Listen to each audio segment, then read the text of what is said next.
It's me on Miss Sparks' phone again. I just wanted to say hello. Bye.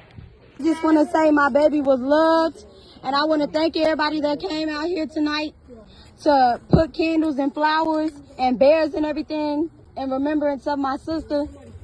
And I just want to say, long live Riri, and fuck forever, fuck team. But parents say this tragic situation should encourage KISD to end the policy. I don't think it's a good idea to have it in the bag just in case something like this happened, because it could have been way worse and it could have been on a higher scale. And I don't feel like they had everything in place to be ready for an event like this. So if the parents and the teachers are not on the same accord, then how can we effectively help our children? I'm in the process of moving her out of the district.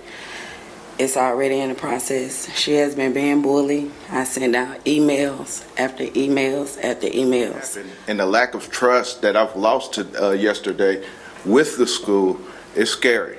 Because my daughter told me that that same girl had a knife on a previous occasion. And she did not get expelled.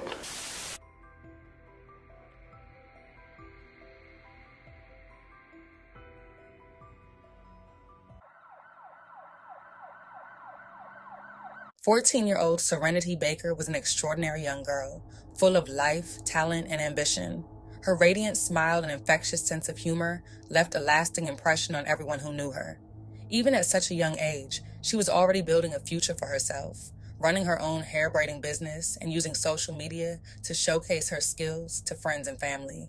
Serenity was a bright, compassionate, and loving soul, bringing joy to those around her and touching countless lives with her kindness. She had a promising future ahead, one filled with endless possibilities.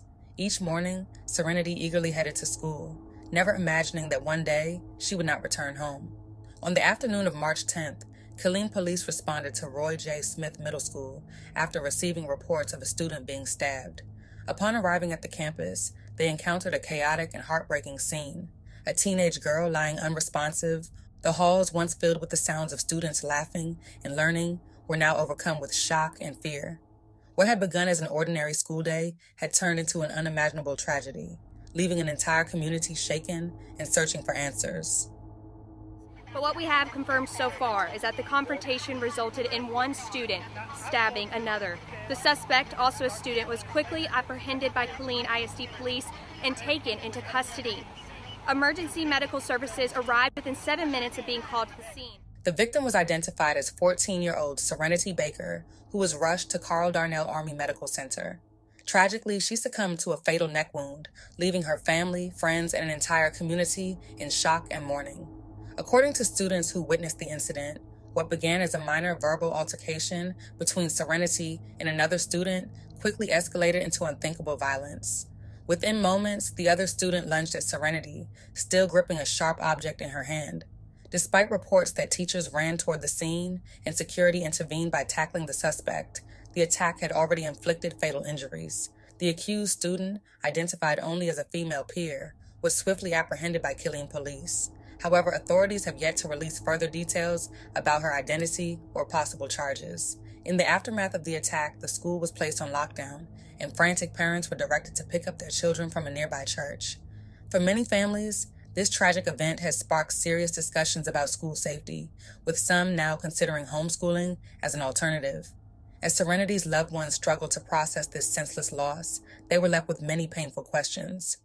Serenity's mother was described as collapsing in despair upon hearing the devastating news.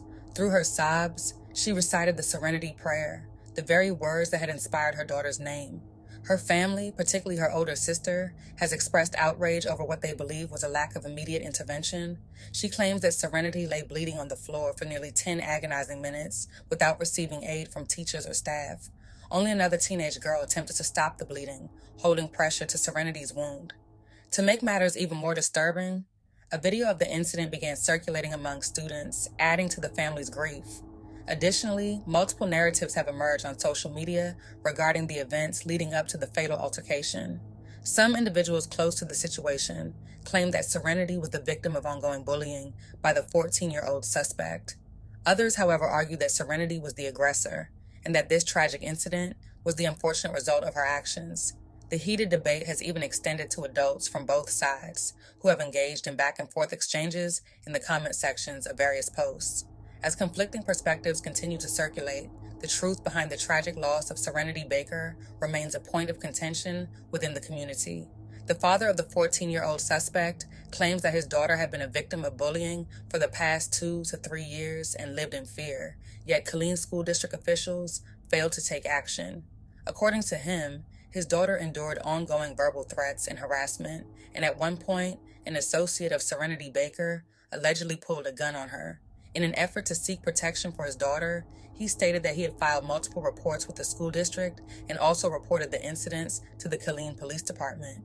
Just a week before the tragic altercation, school officials have reportedly asked his daughter to provide a list of individuals who had bullied her, assuring that they would follow up. However, he claims that no further action was taken, and when he later reached out to the police department for assistance, he was again met with silence. In a message posted to his Facebook regarding his daughter, whose nickname is Piggy, he stated the following: "Piggy has lived a life filled with hardship. Her mother's battle with substance abuse meant that Piggy spent much of her childhood in foster care. Stability was a foreign concept for her. Only recently, after years of instability, has her father been able to get custody and provide her with a semblance of the stability she so desperately needed and deserved. But as we know, life isn't always kind to those who lack the privileges that so many take for granted. Piggy never had the new clothes, the regular meals, or the social support that many children are fortunate enough to have. For over 3 years, this lack of privilege made her a target for bullying, and one young lady, in particular, made Piggy's life a living nightmare. This young lady and her friends subjected Piggy to continuous harassment, both verbal and physical. They tormented her, day in and day out. In this very school year alone, Piggy was physically attacked on 3 separate occasions by this same group, but it didn't stop there. This group even went so far as to show up at Piggy's house to jump her. Imagine that. She couldn't even feel safe in her own home. The place that was supposed to be her refuge became just another place of fear. As you can imagine, bullying like this is not just devastating, it is an epidemic, and it leaves deep emotional and physical scars. However, on March 3rd, things took a terrifying turn. After yet another brutal attack, this young lady raised the stakes. A gun was pulled on Piggy. I want you to pause for a moment and imagine the fear Piggy felt, knowing that her life was in danger. It's a fear that no child should ever have to experience. Yet, despite multiple attempts by Piggy's father and aunt to advocate for her, and despite their repeated visits to the school asking for protection, no action was taken. The school failed to address the problem. The young lady who had been bullying Piggy for so long, who had already been suspended multiple times for fighting, was still allowed to be on campus that day, violating her suspension and continuing to threaten Piggy. Piggy was living in fear for her safety, fear for her future. She confided in school administrators and counselors, making it abundantly clear that she was terrified. She didn't want to fight.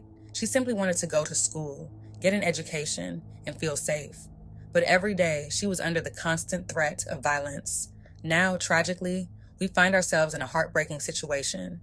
We are mourning the loss of a young life. But let us not forget that Piggy has also been a victim here, victimized by years of bullying, fear, and the failure of the system that was supposed to protect her. When the police were called, no witnesses came forward to speak up. Police were unable to do anything. Piggy had no one to turn to. Since her arrest, a GoFundMe campaign has been launched to help cover her legal fees. The fundraiser description argues that she has already endured enough and emphasizes the need for a dedicated attorney rather than a court-appointed lawyer who, in their view, may not have her best interests at heart.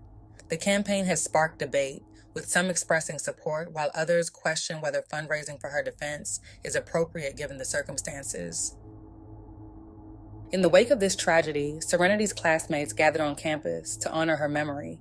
They prayed, left flowers, and shared heartfelt stories of the light and joy she had brought into their lives. However, their memorial was abruptly interrupted when police officers removed them from school grounds. Officials later stated that the tribute had not been officially coordinated with the district, a response that further upset the grieving community. Determined to keep Serenity's memory alive, her family later organized another gathering in her honor. As they navigate this unimaginable loss, they are now seeking support to cover funeral expenses, lost wages for her mother, and legal fees in their pursuit of justice. In response to the tragedy, the superintendent announced that students would be allowed time off from school until after spring break, with classes set to resume on March 24th. But for Serenity's family, friends, and community, the scars left behind by this horrific event will not heal with time alone. They are demanding answers, accountability, and most of all, justice for Serenity Baker.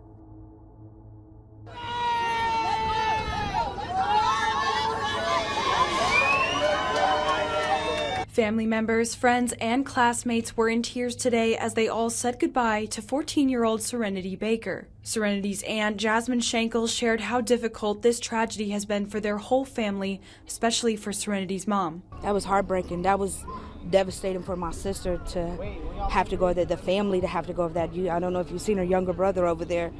Like, he melted down. In a bittersweet memorial, they lit candles, shared some beautiful words about Serenity, and then released hundreds of red and purple balloons into the air, Serenity's favorite colors. Schenkel says she was amazed but not surprised by the huge crowd that gathered in her memory. Just to see how many people will come out, and you can see from the look of it, she has a lot of love out here. Wishing Serenity could be there to see all of this herself and so that they could give her a proper goodbye. I just love her.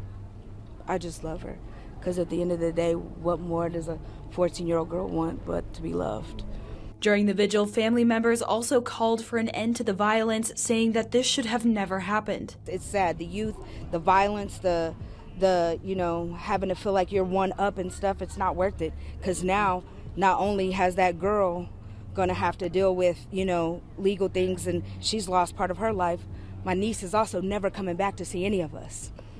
It's a sad situation for everybody. The family says funeral and memorial services for Serenity are still being decided on. Reporting. In the aftermath of the tragedy, many parents were outraged, not just over the violence itself, but over the lack of timely communication from school officials. Instead of receiving an official alert through the school's designated communication system, parents were horrified to learn about the incident through Facebook.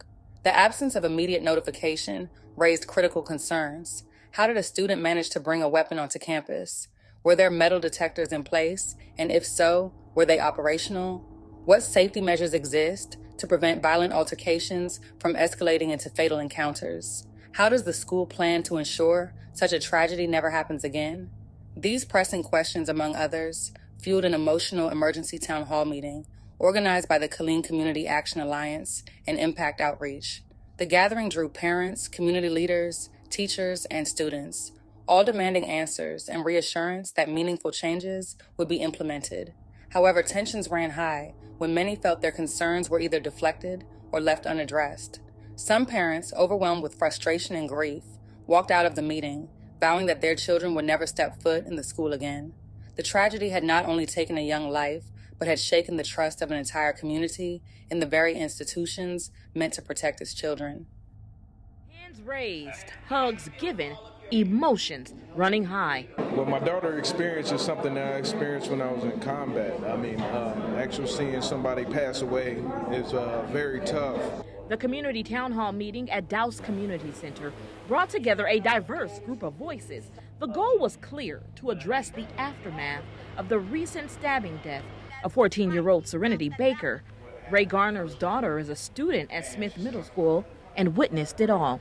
It just hurt me knowing that she had experienced something like this in this situation. It's tough, it's saddening. Some families now feel unsafe and uncertain about the security of their children in the classroom. Metal detectors, communication, bullying, and social media were all hot topics today. It should have never came to this point. Everybody says it starts at home, but as a parent, you can do everything in your power to teach your children right or wrong, and they still do wrong. The event was put on by Killeen Community Action Alliance and Impact Outreach. Everything is so disjointed, and anytime you have something that's disjointed, you will have dysfunction. And our job here as citizens is to bring some function back to our community. It's not to point the fingers at anybody specific, but it's to give the actual parents an outlet to actually speak and address some of their concerns, and also give those concerns to the school board. The Killeen police chief spoke and outlined the steps being taken to ensure student safety moving forward. And students like Wesley Davis emphasize the importance of including young people in the conversation about school safety. We have to deal with everything's being recorded and put on Instagram. There's so many accounts just for fighting at every school, and there's always fights happening everywhere. While the road ahead remains challenging, the town hall meeting served as a step toward healing. The tragic story of Serenity Baker highlights the devastating consequences of unresolved conflict, school violence, and the failure of institutions to address bullying effectively. It underscores the critical need for schools to implement stronger safety measures, enforce anti-bullying policies, and provide proper intervention before conflicts escalate to violence. Additionally, it serves as a reminder that open communication, early intervention, and accountability from both parents and school officials are essential in preventing such heartbreaking incidents. This case also reveals the dangers of social media, amplifying tensions, and the importance of addressing disputes in a constructive, nonviolent manner. Rest in peace, Serenity Baker. This is the third time that I have come to the board, and I'm getting a little frustrated is a mild word. I will keep my language as polite as I possibly can.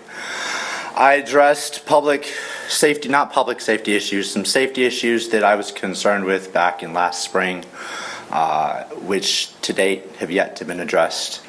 I expressed concerns about certain policies that the district passed this year. To date, only one individual has ever reached out to me, so thank you, Mr. Mintz, if I'm pronouncing your name correctly. I think the general public is getting very frustrated because communication between the parents and the district seems very, very lacking. As I alluded to my letter that I wrote in the fall time, communication is life in everything. In the military, it's life in everything. Communication is key. And it seems that certain communication tools have been cut or underused, and communication between the parents and the district just seems very, very, very, very lacking. There was an incident at Harker Heights High School last week, which personally touched us because my daughter attends that school. And I understand investigations take time, but the communication was extremely lacking. And if students had actually adhered to the policies that the district has instituted, I don't know how many parents would have been made aware. The district did make a statement, and then they made a statement of the school's clear, and to my recollection and to my knowledge, that's all we have heard about. After yesterday's incident, me and my wife both contacted several individuals at the state level, the state education board, many hours after the incident. One of the people that my wife contacted was a individual at the education board. I'm not exactly sure. She called him. I was calling Miss Hillary over my opinions of certain policies that are at the state level. And that was at 3 p.m. and he had not even been informed there was an incident. I don't understand your guys' procedures, and I stay out of that because it's not really my lane. I'm just a humbled woodworker who works in my garage. But for a state administrator not to have even known about the incident that happened yesterday, hours and hours after the incident, communication seems very lacking, and I think the board needs to address that and needs to work very diligently with improving communication within the community and especially within family members of students who actually attend these schools. Thank you. Thank you.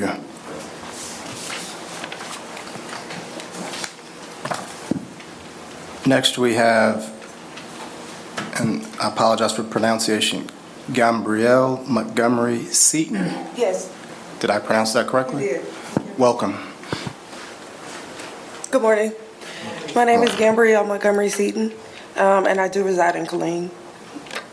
My backyard actually faces the middle school. I'm here this morning as a mom, and I'm livid. I'm sure with everybody else, because my child should never have to go to school in fear. I should not have to pick him up under the circumstances that I picked him up under yesterday.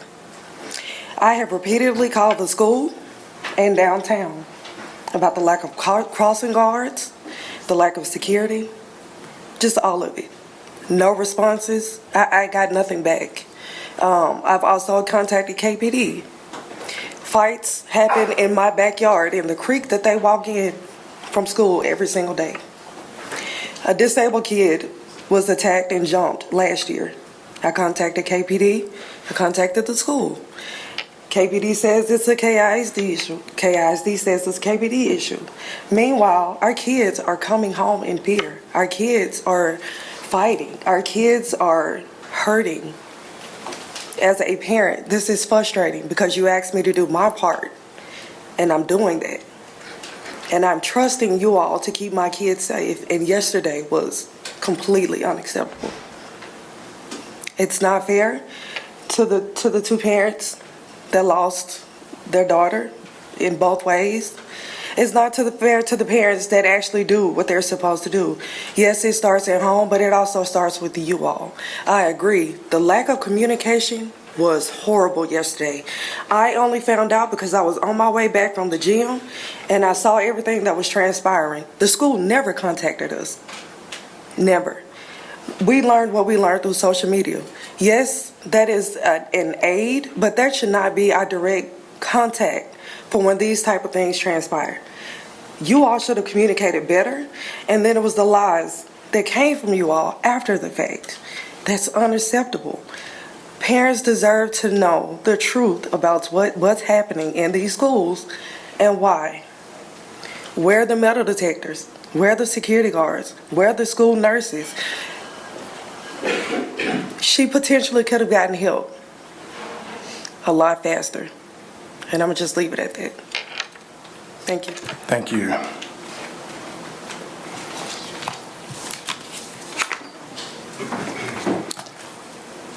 Next we have Dewana Watson. Welcome. Good morning. My name is Dewana Watson. My son goes to Harker Heights High School. I want to speak about the issue in regards to piggyback off the last gentleman that was here. Allegedly, there was a bomb threat with the gun. Okay, and exactly, we didn't get the actual whole story. We just got a piece of it. The only issue that I had was that they did not dismiss the school. They had the children outside for a total of like 3 hours, and they allowed the kids to go back. They had 2 metal detectors. Here's my issue is they got those things in the school, but they didn't, they did send out an email, but they did not, they gave us an opportunity to pick up our children. But here's the thing, it was on social media and people were laughing and joking. What's funny about that? If the bomb or whatever would have went off, then kids and people would have got hurt, right? People didn't take it serious. My son had a vehicle and he decided to come home. I wrote him a note, so he can go back to school the next day. However, he did get an absent from the board, like saying he was absent. I didn't care about that. I cared about my son's safety. However, I shouldn't have to find out on social media after everyone made jokes and, oh, it was funny and blah, blah, blah. What's funny about that? Now we have a child who passed in regards to some issues that happened yesterday. We need more safety. And if we have metal detectors, why aren't they working? How are they able to get these things in the school? Again, allegedly a bomb and a gun. Make it make sense. And then they allowed the school to continue. It shouldn't have continued. There need to be more things to happen. And that's all I have to say. Thank you for your time. Thank you. Next we have Liz Yanoa. Did I pronounce that correctly? I know, but thank you. All right, welcome. First and foremost, I want to thank you all for the opportunity. I've never been to one of these things, but after yesterday's events, I'm here in my pajamas after dropping off my little one this morning. My daughter is 7 years old. She attends Maud Morwood. My name is Liz. I live in Nolanville, actually, because I moved out of Killeen trying to get away from some of the chaos here. She attends Maud Morwood Elementary School, what I understand to be one of the good elementary schools. Yesterday, while the events were transpiring at the middle school, my daughter was standing up to a bully who stabbed a little boy in the hand with a pencil. She stood with the child and sent another kid for help. I had to have the really difficult conversation with her after school. about being the hero and about being targeted for being a hero and advocating for people that are smaller than her, which is really hard to think about because you never know what can happen, apparently. What I think we should also focus on is mental health. Whatever happened yesterday, I believe it might have stemmed from a mental health issue. I come from a very disadvantaged childhood. Growing up, I've seen these things all the time. And it's unfortunate, but a lot of the times it was because a lot of children were suffering from rage, aggression, whatever they have inside. And I think that we need to also shed light on that. Yes, advocating for safety. Yes, the metal detectors. Yes, more safety and security on campuses and on premises. But I do believe also we need to check in with the children, making sure that they're safe at home and, you know, that they're coming to a place that is supposed to be safe, a place that is supposed to be happy for them. That's pretty much it. I just want to say we should advocate for mental health for these little ones, all of them. And I know you guys are doing your part. I just think there needs to be maybe a little more. Thank you. Thank you.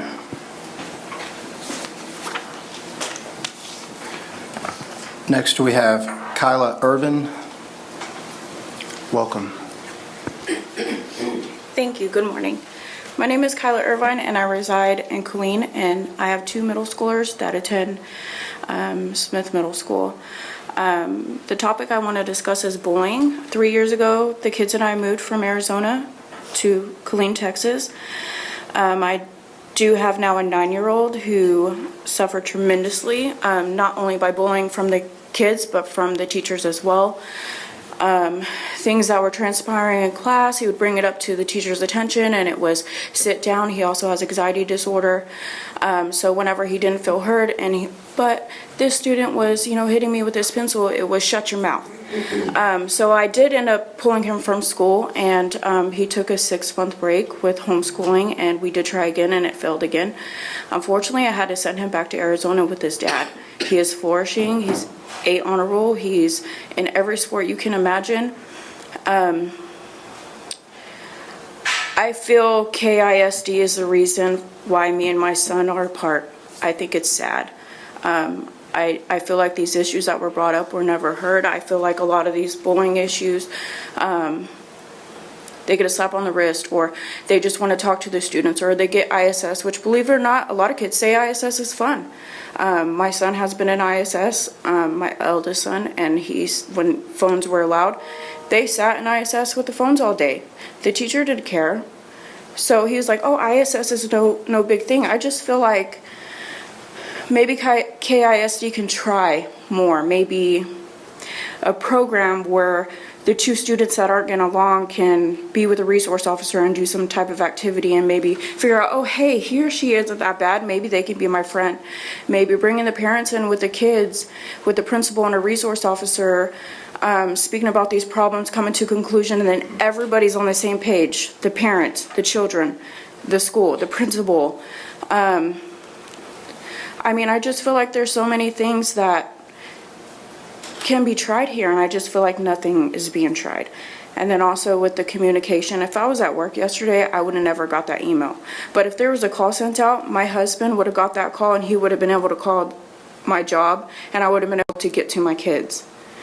And to me, I feel like if I didn't get to my kids, would CPS be called on me because of a communication issue?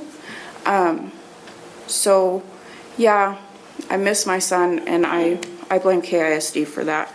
Thank you for your time. Thank you. Next we have Raymond Garner. Welcome. Thank you. Good morning. I'm not real great with speeches. Prior service, I was a 19-kilo tanker in the military. I have a child that goes to Smith Middle School, and yesterday brought back a lot for me, PTSD. As my daughter had actually witnessed the incident yesterday, it resonated with me and struck home for me, and what I've seen when I was deployed. I grew up in a time where I wasn't a kid that would be violent or do criminal action, but I was a bad kid at school. I was hyper, and I had a problem learning. And my dad was at school with me. My dad actually came and was able to sit in the class with me and said, "You're going to pay attention to your teacher." And I was nervous because I knew my dad would beat my butt right there at school. I think the disconnect when I go up to my daughter's school and the fact that I can't interact a little bit more, and I understand it's a different time, but I can't interact a little bit more with my child makes it scary for me. And knowing what happened and the lack of trust that I've lost yesterday with the school is scary. Because my daughter told me that that same girl had a knife on a previous occasion. And she did not get expelled. I don't understand. You bring a lethal weapon to school, bye. Just simple as that. In the Army, we did this thing called preventive maintenance on our vehicles. And this is not the same thing, but the analogy is the same. We just learn. So in order to prevent the event from happening, let's start breaking this down. Let's start doing preventive maintenance. Let's understand that, hey, you do something, you're going to be out of school for a while, especially if it's a conflict between two kids. Spread them up, let them get time to get over it. Let's go ahead and start integrating and using our resources. Counselor, you say, hey, this child is deemed to come back to school, their mental stability is okay. Oh, this child needs more therapy. They need to go actual therapy. Let's start looking at these things and looking at our options. I'm not blaming anybody for being imperfect, but I will blame people if they don't prevent the incidents from happening again. Because that girl could have easily chose a gun and got a hold of one. And my daughter that was standing right there could have been the victim. Thank you. Thank you.